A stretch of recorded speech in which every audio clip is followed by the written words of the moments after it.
Hola. Hoy vamos a explorar un fenómeno, la verdad, fascinante.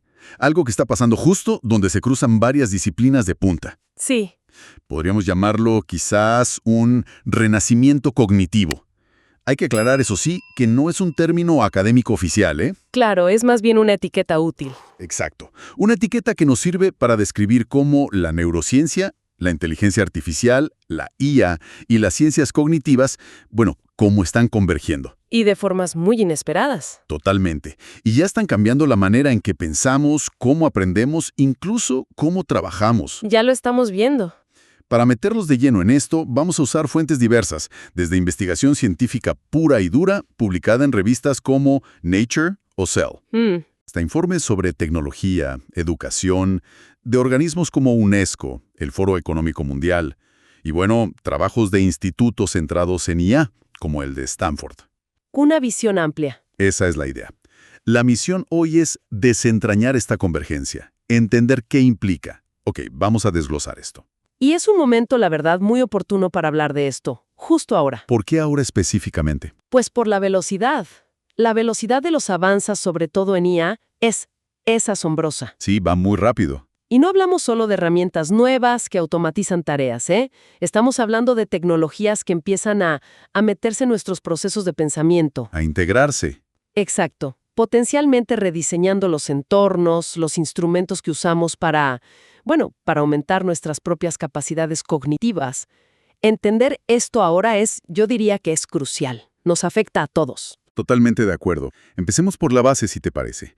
Por el esfuerzo gigantesco de entender el cerebro humano. Hay iniciativas enormes dedicadas a esto, ¿verdad? Absolutamente. Un ejemplo clave es la iniciativa BRAIN. Ajá. Es un acrónimo en inglés. Significa Investigación del Cerebro a través del avance de neurotecnologías innovadoras. La impulsa el NIH, los Institutos Nacionales de Salud de Estados Unidos. ¿Suena ambicioso? Y lo es. La meta es, increíble.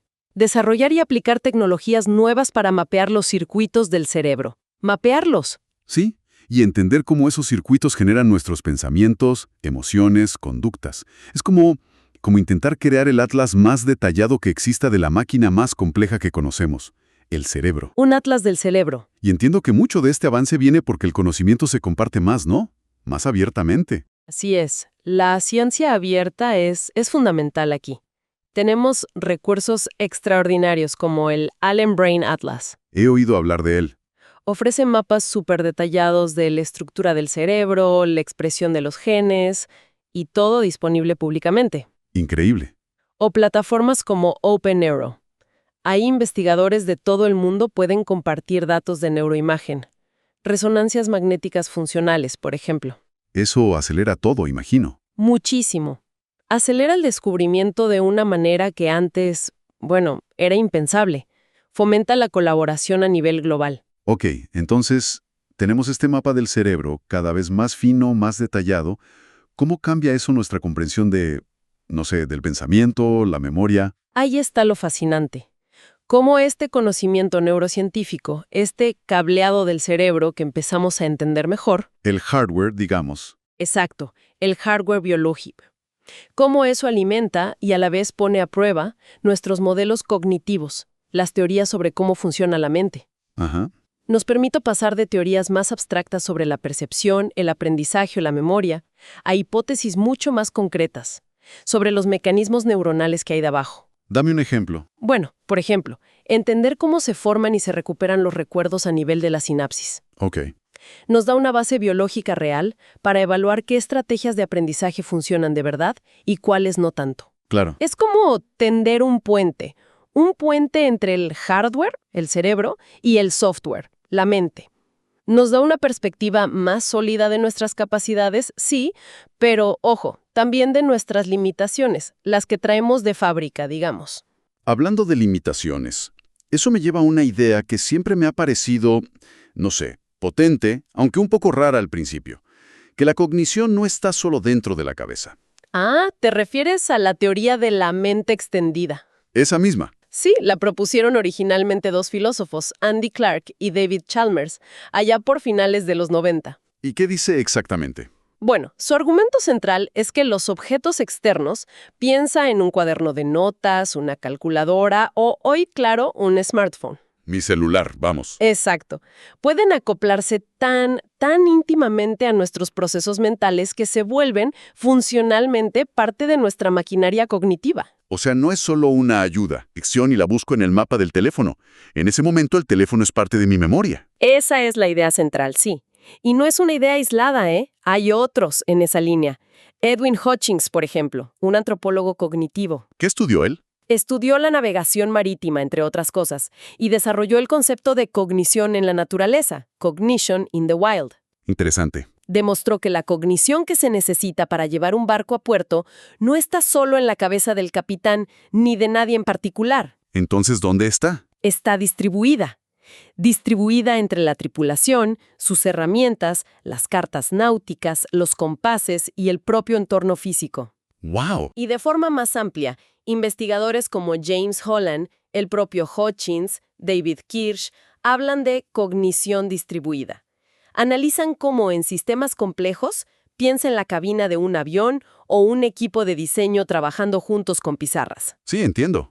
El conocimiento, la inteligencia, no reside en un solo punto, sino que emerge de la interacción entre personas y artefactos. Vale, entonces, nuestro pensamiento no es algo aislado, encerrado en el cráneo, sino que se apoya constantemente en el mundo, en las herramientas. Se entrelaza con ellas. ¿Qué implicaciones tiene esto hoy, con la tecnología actual? Pues, si conectamos esto con el panorama general que estamos dibujando, las implicaciones son profundas. Para cómo diseñamos el aprendizaje, el trabajo, todo. ¿En qué sentido? Bueno, estos sistemas cognitivos extendidos. Sistemas extendidos. Sí. De hecho, fíjate, Herbert Simon, que ganó un Nobel, en su libro Las ciencias de lo artificial, ya argumentaba algo parecido. ¿Qué decía Simon? Que gran parte de la inteligencia humana se ve en nuestra habilidad para crear artefactos que compensan nuestras limitaciones cognitivas. Limitaciones que todos tenemos. Como la escritura, por ejemplo. Exacto. Desde la escritura hasta las computadoras. Y aquí es donde la IA entra de lleno. Claro. Representa una nueva clase de artefacto, potentísima para extender nuestras capacidades cognitivas. Y aquí es donde se pone realmente interesante, porque la IA actual, la que vemos todos los días, está impactando justo ahí, como herramienta de extensión cognitiva. Totalmente. Pero claro, esta extensión no viene gratis, ¿no? Tiene sus desafíos. Y uno del que se habla muchísimo es el de la atención. Exacto. Vivimos en una tensión constante, ¿no te parece? Sí. Por un lado, el potencial de aumentar nuestras capacidades cognitivas. Ajá. Y por otro, la dificultad enorme para mantener la concentración. El entorno digital está saturado de estímulos. Es difícil concentrarse. Muchísimo. Investigadoras como Gloria Mark, en su libro Attention Span, o Adam Gazzaley y Larry Rosen en The Distracted Mind, han documentado esto muy bien. ¿Qué dicen? Pues cómo la multitarea constante, las interrupciones digitales fragmentan nuestra atención, y eso tiene un coste cognitivo medible. Estrés, menor profundidad de pensamiento. Sí, lo noto. Pero, al mismo tiempo, vemos estudios que dicen que la IA aumenta la productividad. ¿Cómo encaja eso? Es la paradoja. Y sí, hay evidencia creciente en esa dirección. Investigaciones como las de Shaket Noy y Whitney Sheng, Ok. o las de Eric Brynjolfsson y su equipo, que se han publicado en revistas como Science, muestran que las herramientas de IA generativa pueden aumentar y a veces significativamente la velocidad. La velocidad. Y en algunos casos también la calidad en tareas profesionales, escribir, programar, consultoría. ¿Hay ejemplos concretos, no? Sí, estudios del MIT y de Harvard Business School sobre el uso de asistentes de IA tipo Copilot confirman estos hallazgos. Pero ojo, también señalan algo que llaman una frontera irregular. Frontera irregular. ¿Qué significa eso? Significa que la IA es muy buena para algunas cosas, pero mediocre o incluso perjudicial para otras. Ah, Y no siempre es fácil predecir dónde va a funcionar bien y dónde no. esa frontera irregular suena importante. Si pensamos en la IA como parte de nuestro sistema cognitivo extendido, significa que esa extensión puede fallar o ser poco fiable de formas inesperadas. Es una excelente manera de plantearlo, sí. Introduce un elemento de incertidumbre. Y la necesidad de supervisión crítica por nuestra parte. Claro. Y esto nos lleva directo a la necesidad de nuevas competencias, nuevas habilidades. Como las que menciona el Foro Económico Mundial. Exacto. En su informe sobre el futuro de los empleos, el DEF subraya cómo cambian las habilidades que se demandan. Ponen mucho énfasis en la colaboración humano-IA. Colaborar con la IA. Pero para colaborar bien, eficazmente, necesitamos lo que se empieza a llamar alfabetización en IA, AI Literacy. ¿Alfabetización en IA? ¿Qué implica exactamente? ¿Saber usar ChatGPT IA? No, va mucho más allá de saber usar una herramienta específica. Hay marcos conceptuales que se están desarrollando. Por ejemplo, de Digital Promise, de la iniciativa Craft de Stanford, de la propia UNESCO. ¿Y qué dicen esos marcos? Apuntan a una comprensión más profunda.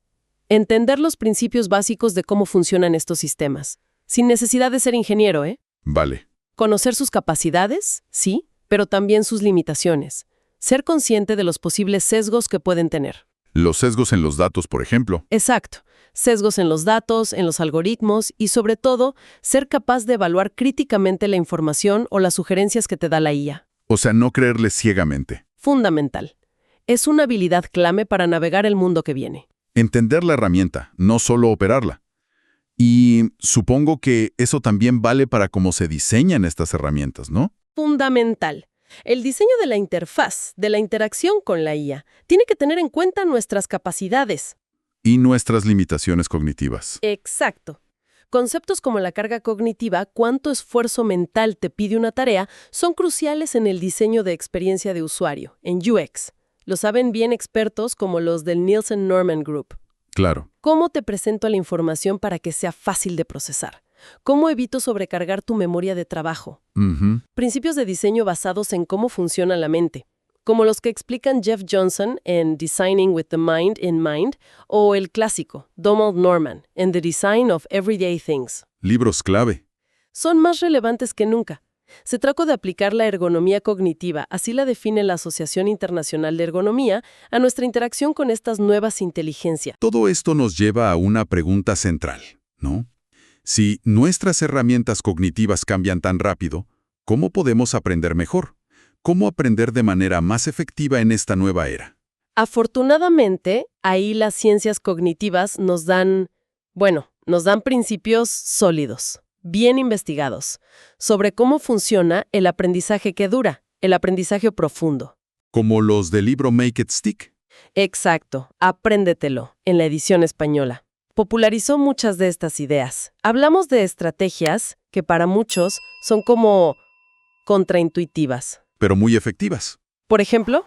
Por ejemplo, la práctica de recuperación. O sea, evaluarse a uno mismo constantemente, testearse, en lugar de solo releer apuntes una y otra vez. Sí, eso cuesta más. Cuesta más esfuerzo, sí, pero funciona mucho mejor a largo plazo. También el intercalado. Intercalado. Mezclar distintos tipos de problemas o temas en una misma sesión de estudio, en lugar de estudiar un tema a fondo y luego pasar al siguiente. Ah, ok. Y la elaboración. Conectar activamente lo nuevo que estás aprendiendo con lo que ya sabes. Buscar relaciones. Recuerdo haber leído sobre el efecto de espaciamiento. La idea de que es mejor estudiar poquito muchas veces que mucho de golpe. Exactamente. Ese es uno de los hallazgos más robustos de toda la psicología cognitiva. Hay revisiones de estudios, como las de Cepeda y sus colegas, trabajos más recientes como los de Kang. ¿Y qué demuestran? Demuestran de forma súper consistente que espaciar el estudio o la práctica mejora drásticamente la retención a largo plazo. Curioso. Parece una paradoja, pero el olvido juega un papel clave. Si olvidas un poco y luego te esfuerzas en recordar, esa recuperación fortalece la memoria. Vale. Y en este entorno tecnológico que tenemos ahora, ¿cómo usamos estas ideas? ¿La tecnología puede ayudar a aplicar estos principios? ¿O más bien los dificulta? Esa es la clave. Podemos usar la tecnología, y ahí entra la IA también, de forma inteligente, para facilitar estas estrategias. ¿Cómo? Bueno, por ejemplo, hay aplicaciones de tarjetas de memoria, las famosas flashcards, como Anki, usan algoritmos de repetición espaciada basados en estos principios. Ajá. Podríamos imaginar No sé, sistemas de tutoría inteligentes. Con IA. Que no solo te den información, sino que te generen preguntas de recuperación adaptadas a ti. Personalizadas. Exacto. Que te sugieran intercalar temas relacionados o que te ayuden a hacer esas conexiones, esa elaboración con lo que ya sabes. El reto está en usar la tecnología para eso. ¡Claro! Usarla para potenciar las prácticas de aprendizaje que sabemos que funcionan. No solo para consumir información pasivamente o para buscar la respuesta fácil y rápida. Lo cual requiere que seamos más conscientes de cómo aprendemos nosotros mismos. Precisamente. Y ahí entra otra habilidad crucial, la metacognición. Metacognición. La habilidad de pensar sobre nuestro propio pensamiento, de entender cómo aprendemos mejor, de ser capaces de monitorear si estamos entendiendo de verdad. ¿Esto lo entiendo o solo me suena? Exacto. Esa pregunta es pura metacognición. Y ser capaces de ajustar nuestras estrategias de estudio según veamos si funcionan o no. Entiendo. En un mundo saturado de información y con herramientas tan potentes como la IA, desarrollar la metacognición es quizás la habilidad más importante de todas. Para navegar todo esto, para saber cuándo confiar en la herramienta, cuándo dudar y cómo integrar lo que nos ofrece con nuestro propio conocimiento. Tiene muchísimo sentido. Ahora, un potencial tan grande, tan transformador, inevitablemente trae preguntas éticas, sociales, muy complejas. Sin duda alguna. Este poder tecnológico implica responsabilidades enormes. Totalmente. Y por eso estamos viendo un esfuerzo global muy significativo para poner barandillas. Barandillas éticas, marcos regulatorios para la IA. ¿Cómo cuáles? Pues mira, tienes los principios de IA de la OCDE, la Organización para la Cooperación y el Desarrollo Económicos. Tienes la recomendación sobre la ética de la IA de la UNESCO. Ok. En Estados Unidos, el marco de gestión de riesgos de IA del NIST, el Instituto Nacional de Estándares y Tecnología. Y, por supuesto, la ley de IA de la Unión Europea, que es pionera. Son muchos esfuerzos distintos, sí, y aunque tengan enfoques diferentes, todos comparten un objetivo común: guiar el desarrollo y el uso de la IA para que sea confiable, segura, justa. Y que respete los derechos humanos y los valores democráticos. Es como intentar ponerle cauce a un río que va muy, muy rápido. Exacto. Y esto plantea una pregunta importante sobre el rol del juicio humano. Que sigue siendo irreemplazable. La supervisión humana. Es vital. Fomentar el pensamiento crítico, mantener una supervisión humana significativa. Tenemos que entender no solo las capacidades asombrosas de la IA, sino también sus limitaciones. Que las tiene. Y los sesgos. Y los sesgos que pueden arrastrar de los datos con los que se entrenan, que a menudo reflejan y a veces hasta amplifican los sesgos que ya existen en la sociedad. Claro. Y los riesgos potenciales en diferentes usos. Documentos como el marco del NIST o los informes anuales del AI Index de Stanford insisten mucho en esto. Evaluar continuamente, en contexto. Entiendo. El objetivo final tiene que ser asegurar que estas herramientas tan potentes se usen para el beneficio real de la humanidad, alineadas con nuestros valores. Muy bien. Ha sido una conversación intensa, pero muy clara. Entonces, ¿qué significa todo esto? Si tuviéramos que sacar la esencia de esta charla. Yo diría que este concepto que usamos, el de renacimiento cognitivo, aunque sea una etiqueta informal, captura bien un momento histórico, un momento de transformación profunda. Sí, ¿se siente así? Estamos viendo una convergencia que no tiene precedentes entre lo que entendemos del cerebro, gracias a la neurociencia, Ajá. nuestra capacidad para crear artefactos inteligentes con la IA, y nuestra comprensión de cómo funciona la mente, el aprendizaje, el razonamiento desde las ciencias cognitivas. Y lo clave es que esta convergencia no se quede en el laboratorio. Para nada. Está cambiando ya, activamente, las herramientas que usamos, las habilidades que necesitamos y quizás las formas mismas en que pensamos, aprendemos, trabajamos. En el día a día. Exacto. Y quizás, para dejar una última reflexión, una pregunta abierta. Adelante. Si aceptamos la premisa de la mente extendida, ¿no? Que nuestras herramientas cognitivas no son pasivas, sino que dan forma a cómo pensamos. Sí. Entonces, ¿de qué maneras fundamentales podría esta integración con la IA, cada vez más profunda, más ubicua? ¿De qué maneras podría empezar a remodelar no solo sobre qué pensamos, sino la estructura misma de cómo pensamos. ¡Wow! Podría ser que estemos en el umbral de cambios cognitivos, quizás sutiles al principio, pero profundos a largo plazo, con consecuencias que apenas empezamos a imaginar. Da vértigo pensarlo. Sí, es una perspectiva que invita a seguir explorando, con curiosidad, por supuesto, pero también con un compromiso crítico, reflexivo, indispensable ante estos avances que no paran de evolucionar, a un ritmo imparable.